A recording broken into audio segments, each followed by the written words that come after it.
Hi, I'm Jonna McCooey. And I'm Amy Olds. And we're back with Fairport Forward. We really didn't go anywhere. Really? Can you tell? Same day, who dis? Anyway, today, this hour on Fairport Forward, we are talking about housing. That was another popular topic from the survey, of course. That's what we're here to talk about. Housing is important to everybody. Everybody needs one. Yeah. A roof over your head would be good. Yes. And there were multiple projects submitted that involved housing, and not to get too down in the DRI stuff, because this conversation is not only about that. However, it is a very important aspect to the DRI and Downtown Revitalization Initiative grant. What a mouthful. They had to have a housing component, and rightfully so. It's a big issue, not just in Fairport, but everywhere. Another part of the discussion that might be new from the economic development community is the focus on housing. Mm-hmm. Now you hear a lot that housing is economic development. Mm-hmm. So you might have in past years, when you talk about economic development and business attraction and all those things, you're thinking mostly about commercial activities. Yeah. You know, we talk a lot about Main Street, and we talk a lot about how do we attract businesses and how do we, drive economic value for our community. Housing is now a big part of that conversation. Yeah, so, it's actually one of the focus areas for our organization, OSED, as well. Yes, we have an urban renewal agency built into our office. So it's part of our day-to-day. Yep. And so we're going to bring it to the people with the feedback we had for the survey. Yep. Let's get into it. Okay. What I got notes today. Surveys say on housing. I got notes today. At a very high level, these were the general sentiments. People support housing. They want it to fit in to the village aesthetic, the charm. You say support housing, you mean they support new housing? Yes. They all want more housing. Okay. Yeah. We aren't even getting into the quantification yet. Mm-hmm. They all support housing, but they're worried about it not fitting in. They don't want housing if it means losing the charm of the village. Mm-hmm. They don't want housing if it puts an infrastructure strain on the village. Mm-hmm. They don't want it if it's a high rise on Main Street. Right. But they do want housing options, and there is support for certain types of appropriate, well-planned housing. There is broad agreement that the character of the village is where it's at. Yeah. That is number one, what we talked about last episode. If it doesn't fit into the village character or it detracts from the village character, you're out of here. Right. Let's talk about some of those components, what people want, what they're afraid of. Mm-hmm. Let's talk about that in kind of a real world, what's happening today in our village. The good news is, again, we're already working with those parameters in mind. Yes. So if you think about some of the newest housing developments in the village, for example, one of our active developers in the village is Jeff Seidel. Mm-hmm. Through JB Sterling, and they've done a number of projects that fit right into the village, both on Main Street and in more residential areas. Yeah, should we say what those are? 29 Perrin Street, multifamily residential, 6 Perrin Street, multifamily residential, 91 South Main Street. You might know that as the Diane Prince building, which is mixed use. The upper floors are apartments. And the Main Street level is Diane Prince retail shop. Good for the holidays. BT Duds. Already, we have active housing development, new adaptive reuse of properties, some new construction. Some along the canal on West Avenue. And really at a way that is specifically intended to fit into the village, to match the character of the street that they're on. If you drive down the street on Perrin Street, you won't look at those buildings and say they don't belong. Yeah, you don't go, right. Yeah. For sure. Yeah, I think that's really great that there are some real life examples already happening, and it's a good illustration that we are on a good path, and that some of the guardrails, to borrow a term from last episode, are in place to ensure that we're going to stay on this path. Another thing that you talked about, people worried about making sure that the density fit our village. Yeah. I think an important piece of the conversation is, do we have room for more housing? Yeah, and that's a tricky one, because we don't have room for all types of housing. We have room for specific types of housing. When we talk about rental units, there's obviously, in the village, there is a strong desire for owner-occupied houses because there is truth to the saying that they are embedded in the village. But at the end of the day, rentals play a really important part of our economic charm of our village as well, because they allow an entry point that isn't always attainable, like at a purchase your house level. Like sometimes you need that starter home that's really a rental. And then once you built up a little, I got a better job now, and now I have enough to put a down payment down on a home. So it's really important that we offer both rentals and home ownership opportunities. I think it's important to say that. So when we talk about capacity and density, do we have room for more housing? We do. We have a small little village, as we've mentioned a number of times. I believe we have somewhere around 2,100 residential parcels, but we have only 780 multifamily units on those parcels.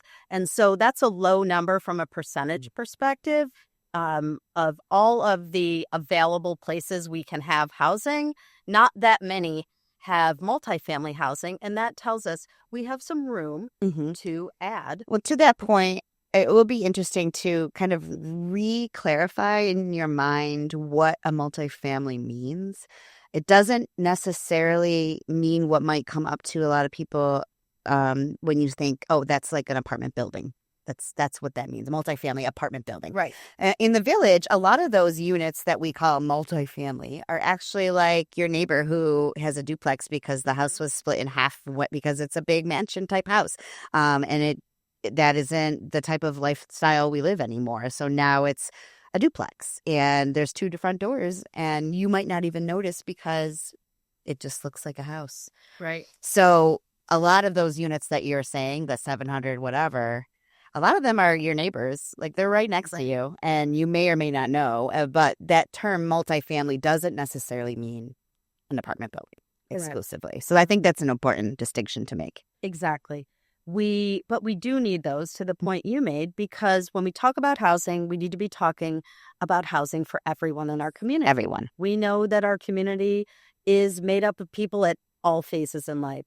We have young families. We have seniors who want to age in place. We have people like me who have kids who have gone to college and left town and then want to come back and move back around mom and dad. We want those kids to be able to those are the real stories. Our seniors to be able to stay in place, or maybe they want to downsize. We want places for all of them to go. We heard a lot of that in the survey. There would be folks that said, I can't believe that my son won't be able to come back here, after college, because where's he going to go? He doesn't want to move in with me, but there's nowhere for him to rent. Actually, today I did a search of how many apartments there were in the village limits just today, which is December 10th, 11th. And there were, I think, 7 or 8, but they were all way more than you might remember from back in the day. I think the cheapest ones, like $1,500 up to over $3,000 a month. Those don't even include, your basic utility stuff, you have a cat, that kind of thing. So, I mean, there are a lot of people getting very much priced out of even the rental market. And that lack of stock available is also a clear indicator that there's room for more. So I think the research shows that at a balanced market for rentals is like 5 to 8% vacancy. So at any given time, you should have that much vacant to show you have enough, but not too much. We're at 2.5% for like the last 5 years or so, which is lower than even the greater Rochester area as a whole. So we definitely have a demand for rental units. So if we can deliver them, there will be even more people here to help stimulate our village. Talk about that part. So yes, we just talked about why do we really need more housing? Well, we need it for continued growth in our community from a community perspective, but we also need it from a continued growth from an economic perspective. Yeah. We have a number of small businesses, as we've talked about in other episodes, that can't survive just on the weekend traffic, the festival traffic. They need everyday traffic. Adding 50, 100 units could seriously changed the economic picture for a small business. Oh, for sure. Picks up a couple of customers. That's, those handful of new customers that are regulars, they could be the difference between making it just a year or making it for the long haul as a small business. I mean, they operate, especially some of these little cafes, their margins are slim. And they do it because they love it, not because it's going to make them millionaires. But there's also a line where you're not making enough to even do it. So we don't want that for our small business community. We want to provide the patrons that can stimulate and foster and grow that so that there can be even more successful small businesses here. So it's not just to sum it up, it's not just so the people that want to be here can be here, but it's also so that they want to be here because it's like the cycle. Right. And the businesses that want to be here can thrive and survive, right? Yeah. Have customers that they can rely on. And it all goes together. We had a big bridge project in the airport this summer that did cut off a lot of traffic to our main street. Yeah. And the way that we got through it for our businesses is through the support of the community. So the more community we can create for those businesses, the better it's going to be when those times get tough for them. Yeah, for sure. The demand here is really large. I think just bringing it back to apartment availability, you had shared with me a story about a local business owner who couldn't find a place to live. Right. There is a local diner in Fairport, very popular on Main Street. You might know what that is, that recently changed hands from a local owner to a gentleman who bought it, who was moving from out of town. And he struggled for months to find a way or a place to move into our community. So it's not just when people say, well, why do we have to have room? Don't we, we're full. Yeah, we don't need anyone else. Well, you do, right? Of course, you're going to have someone new move to the community who bought this iconic business. Don't we want to have a place for them to go? We want people to be able to live near where they work. Yes. So and that's even like just the pipeline of employment.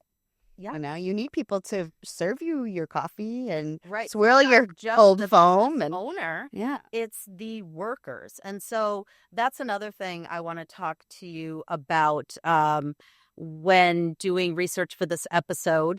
The hot or the buzzword. Yeah, buzzword. Housing is workforce housing. Yeah. And we hear a lot about it. People might not know what it is. I think it's important for us to talk about what is workforce housing so they can understand how it fits into our community. Yeah, I mean, I'm sure there are lots of different definitions out there. In my eyes, it's housing for the everyman, the people, the middle class, if you will. It's the workforce. So I'm in the workforce. I'm in the workforce. Your teachers at Fairport High are in the workforce. Your people who serve you coffee and cookies are in the workforce. Your DPW workers are workforce. Your shop owners are workforce. Your police department workforce. Yeah, service workers. Anybody with a job that's just, making it work. Probably not low income, not too high. Right. Everybody looking in this podcast is workforce. Or maybe former workforce. Yeah. Maybe you're independently wealthy and never were part of the workforce. Lucky you, and thank you for listening. But I think that's the point. Workforce is all of us. Workforce is everyone. Workforce is your kid coming home from college. Workforce even is that senior who retired and worked all their life and wants to retire in the same community but doesn't want to keep up a 4-bedroom house. Yeah. Or maybe they do want to do that and they want to be able to do both. Maybe they want their kid to move into that house. Are all those options available? Yeah. And right now it's tight. It's a tight market, not just here, but everywhere. But particularly we have some opportunities here. We do have some opportunities. And I think that could be a good segue to the idea that there's a couple of logical paths that can be taken to address some of our shortage and our needs for more. One of which is what has already been successful in some places, units above a shop. Mixed use, if you will. Yeah. So, you go to get your slice of pizza and somebody lives above it. We have a lot of mixed use. When I came to the village It's not obvious. Yeah. Like you said earlier, a lot of our multifamily mixed use isn't obvious. And that's why when we talk about adding more housing, people might get nervous about that to say, well, does that fit in our What does it community? look like? It's already in our community. So when I first came to the village and got familiar with Millstone Block, which is on Main Street. Where Escalada is, and that Escalada. new store Sunrising. Yes. I perceived it as a retail Row of shops. Shops, just a strip of shops that has a number of residential units. That's quite a few, actually. It does. Yeah, with the desire for more. So absolutely. But you wouldn't say, oh, that building doesn't fit in our village. Of course, it's been here. Part of the fabric of our village. It's been here. And so that's an important thing to realize, that we're not always talking about some big, huge new thing. I mean, we sometimes are. There's another project that is conceptual that could further develop what's just kind of leftover warehouse space behind the cannery, I think. Right. That was a more significant idea. Use project of some industrial warehouse space that could have new life. Have new life and check a couple boxes. It could give us some more patrons for our shops. It could let your daughter find a place to live when she graduates and wants to be close to home to start a family someday. So, these are real life examples of projects that could potentially move the needle. And it doesn't have to happen all at once. I think that's another thing, is we are a size that even adding a handful of units every couple of years can get us where we need to be. Right. It doesn't have to be this big bad project coming in. Yeah. It's more organic than that. It can be, but led with intention. Absolutely. To that point, from an intention perspective, bring it back to the DRI. The thing I love about both of those examples is they're both DRI projects. Yeah, they're very different. They're very different. But they both help contribute to the same thing, and that's exactly what the DRI award is intended to do. How can you use these dollars for transformative projects in your community? And they're both transformative, but in a very different way. Yeah, for sure. So I think that is a cool, like you said, organic example of how using these tools, as we've talked about, can address the problems that or challenges that we see in front of us as a community. Yeah, for sure. So we have those potential DRI projects, but beyond that, we've got other ways that we can drive housing forward with intention. One of those is through OSED, as we talked about before. We have our Urban Renewal Agency, but we also have an IDA, an Industrial Development Agency. Yeah. And that, with that, allows us to offer incentives to developers in different ways to help them through the process and guide them to the ultimate housing outcomes that fit for our community. Yeah, and reasons that we need to stay competitive. There's other towns and villages that need housing too. And we, of course, want to attract the right developer for Fairport, but we don't want to lose the right developer to someone else that maybe offered them more. Right. So there are these types of things, and like it or not, it's a tool. It's a tool. Another tool, of course, we talk about it a lot, is our code, our character-based code. That's at village level. Tool, right, at the village level, in another way that gives us control around what does get filled. So back to some of those fears. Oh my gosh, they're going to put a giant high-rise on Main Street.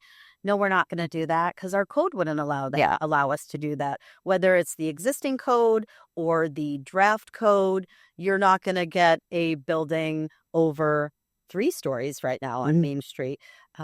So I think it's important for people to remember that all of these decisions are made with intention, whether it's approving a project, approving a policy through code. They are always made with the intention to maintain what is important to Fairport. And those decisions are made by the community and their voice and the people that we have representing that community at the municipal level. When you say all that, it reminds me, when you say those things about the municipality and the village, having guidelines in place, it brings me back to our favorite concept for all of these themes, which is balance.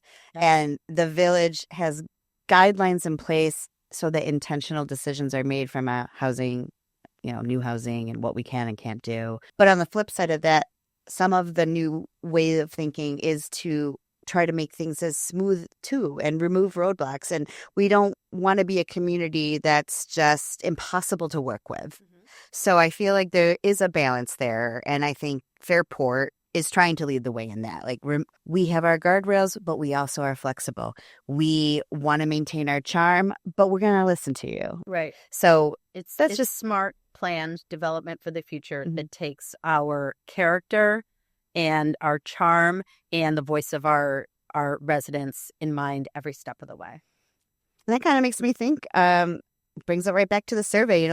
People want Fairport to still feel like Fairport, no matter what new thing gets built, no matter if you add another unit, you split a house in half, you build a couple more apartments back here. It has to be Fairport, Fairport, Fairport. It cannot look like it belongs somewhere else. It needs to look like it belongs here, fit the streetscape, have the charm, and serve our people, our community, the people, what the people need here, which is starter homes, downsizing options, family homes. That's what they need. That's what they want. So that's a great segue. That another thing that is a part of our community, we haven't talked about it much yet, but is our arts community. Yeah. Another important population in Fairport is the arts population. We have a number of art studios. We have an active public arts committee. And in our next episode, we're going to get into public art and all the things that it means. So awesome. Until then, see you next time.